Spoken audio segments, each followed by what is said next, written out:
अयोध्या स्थित श्री राम मंदिर का प्राण प्रतिष्ठा का आयोजन 22 जून 2024 को हुआ था। तब से लेके आज तक 2.5 साल हो गए हैं। अगर एक तरह से देखें प्रिसाइजली 891 दिन, 891 डेज।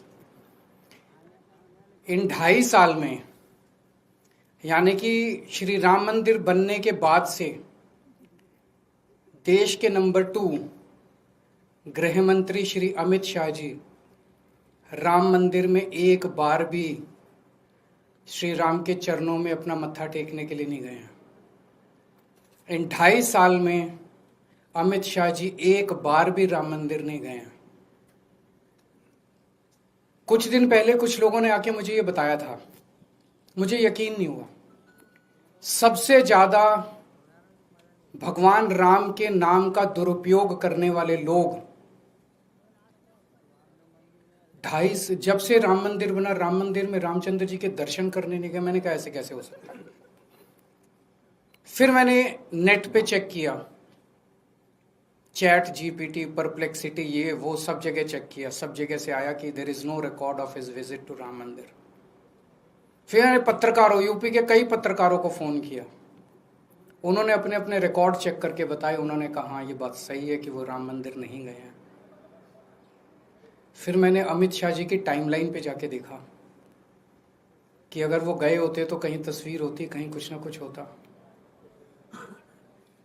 वो राम मंदिर नहीं गए।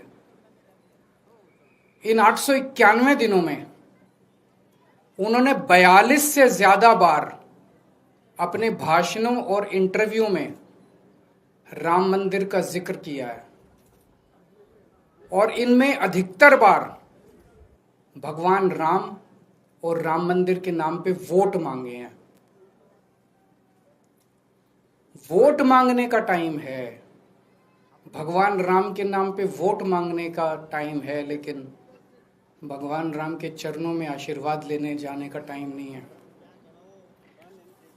तो मैं आज अमित शाह जी से 5 प्रश्न पूछना चाहता हूं। आप राम मंदिर क्यों नहीं गए? ये मैं नहीं पूछ रही, देश की जनता पूछना चाहती है, आप राम मंदिर क्यों नहीं गए? दूसरा प्रश्न, क्या आपका भगवान राम के दर्शन करने को मन नहीं करता? तीसरा प्रश्न, क्या आपका राम मंदिर जाने को मन नहीं करता? चौथा प्रश्न, क्या आपको भगवान राम के आशीर्वाद की जरूरत है? और 5वां और सबसे अहम प्रश्न, क्या आप रामचंद्र जी को भगवान मानते हैं? ये लोग भगवान रामचंद्र जी को भगवान मानते ही नहीं है। अगर भगवान मानते ये लोग तो कभी चढ़ावे की चोरी नहीं करते। भगवान के सामने दिए हुए दान की चोरी नहीं करते कभी ये लोग। उनको डर लगता अंदर से कि अगर हमने चोरी कर दी तो भगवान देख रहे हैं, भगवान तो सर्वव्यापी हैं, भगवान देख रहे हैं, चोरी देख रहे हैं, हमें महापाप लगेगा, हमारा भविष्य खराब हो जाएगा, आने वाली जिंदगियां खराब हो जाएंगी, ये जिंदगी खराब हो जाएगी। इनको डर लगता, लेकिन इनको कोई डर नहीं है, खुलेआम चोरी कर रहे हैं। तो अगर ये राम को भगवान मानते तो कभी चोरी नहीं करते। ये तो राम को भगवान मानते ही नहीं है।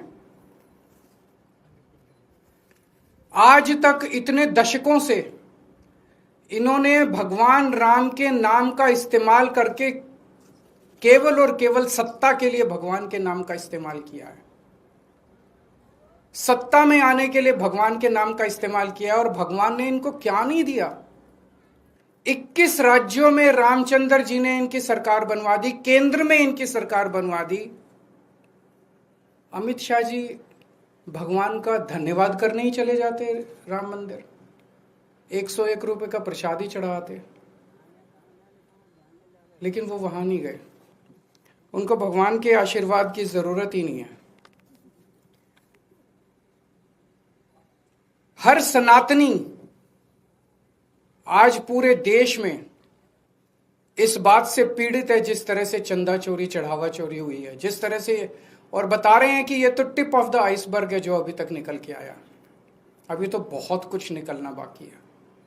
हर सनातनी दुखी है। और जब लोगों को आज पता चलेगा कि अमित शाह जी भगवान राम के नाम पे खुलेआम देश भर में घूम घूम के वोट तो मांगते हैं, लेकिन भगवान राम के दर्शन करने नहीं जाते, तो सोचो कि हर सनातनी के दिल पे क्या गुजरेगी। इन्होंने सनातन को केवल और केवल सत्ता और पैसे के लिए इस्तेमाल किया है। आज केवल आम आदमी पार्टी है जो सनातन के लिए सच्ची भावना से काम कर रही है। अभी पंजाब के अंदर मैं था, हमने हर शहर के अंदर वहां भजन संध्या का आयोजन किया जा रहा है। हजारों की संख्या में लोग आ रहे हैं। लोग कह रहे हैं इस तरह का सनातन के लिए काम करने वाला हमने कभी नहीं देखा। हम लोगों को खाटू श्याम जी, हरिद्वार, ऋषिकेश, मथुरा, वृंदावन, जब हमारी दिल्ली में सरकार थी, अयोध्या जी के हर जगह के हर तीर्थ स्थान के दर्शन फ्री में कराते थे लोगों के। अभी पंजाब के अंदर काली माई का मंदिर बनाया जा रहा है, पटियाला के अंदर उसका पुनरुद्धार किया जा रहा है। लव कुश का भव्य मंदिर बनाया जाएगा। हमारे सनातन के आदर्शों के हिसाब से बहुत बड़े स्केल के ऊपर गरीबों के लिए अच्छे स्कूल बनाए जा रहे हैं, गरीबों के इलाज के लिए अच्छे अस्पताल बनाए जा रहे हैं, मोहल्ला क्लिनिक बनाए जा रहे हैं, भ्रष्टाचार मुक्त शासन दिया जा रहा है, लोगों का पैसा जोड़ जोड़ के उनको सुविधाएं दी जा रही है, अच्छी बिजली, अच्छी सड़कें, अच्छी।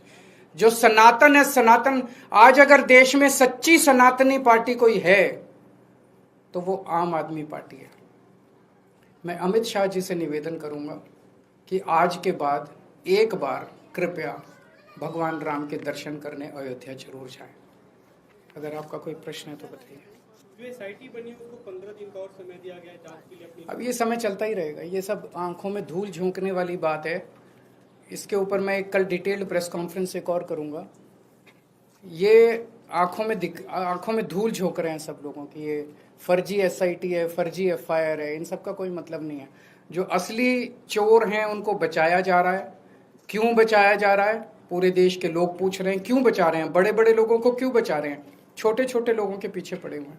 सर, आपके ऊपर में ये आरोप लग रहा है कि हर चुनाव से पहले आप सनातनी हो जाते हैं।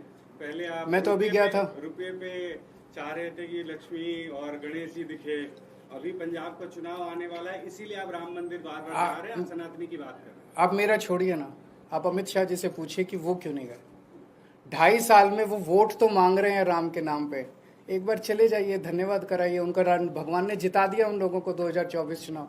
अब तो धन्यवाद तो कर लीजिए। सर, सीजेआई को जो अपोजिशन पार्टी ने पसंद किया उसमें आम आदमी पार्टी ने भी साइन किया है।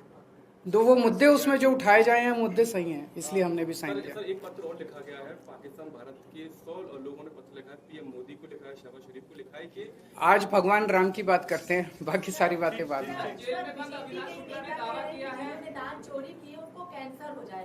जिन्होंने दान चोरी की है वो उनको कैंसर हो जाएगा। प्रभु श्री राम उनको कैंसर देंगे और पूजा पाठ। भगवान श्री राम देखो, तीन लेवल पे उनका नाश होगा।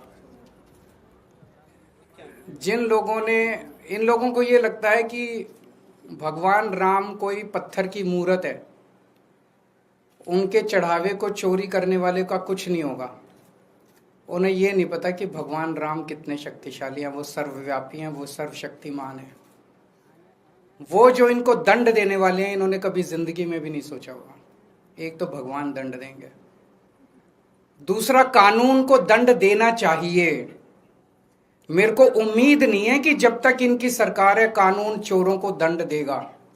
जब केंद्र से और उत्तर प्रदेश से इनकी सरकार जाएगी, और हर राम भक्त को आज ये सोचना चाहिए कि अगर आप चंदा चोरों को दंड दिलवाना चाहते हैं तो सरकार बदलनी पड़ेगी। नई सरकार आके ही दंड देगी। ये सरकारें, मौजूदा केंद्र की सरकार और मौजूदा यूपी की सरकार, इनको दंड नहीं देगी, कभी नहीं देगी, क्योंकि मिले हुए हैं ये लोग। वो बचाएगी, एसआईटी बनाएगी, एसआईटी को 15-15 दिन का एक्सटेंशन मिलता जाएगा, धूल जो थोड़े दिन में भूल जाएंगे। तो अगर हर राम भक्त इनको चंदा चोरों को दंड दिलवाना चाहता है, सरकार बदलो, नई सरकार आएगी, वो इनको चंदा चोरों को दंड देगी। तो दूसरी लीगली, और तीसरा समाज। मुझे बेहद खुशी हुई उस दिन जब बार एसोसिएशन ने उनका बहिष्कार किया है। पूरे समाज को चंदा चोरों को और उनका सहयोग करने वालों का बहिष्कार करना चाहिए।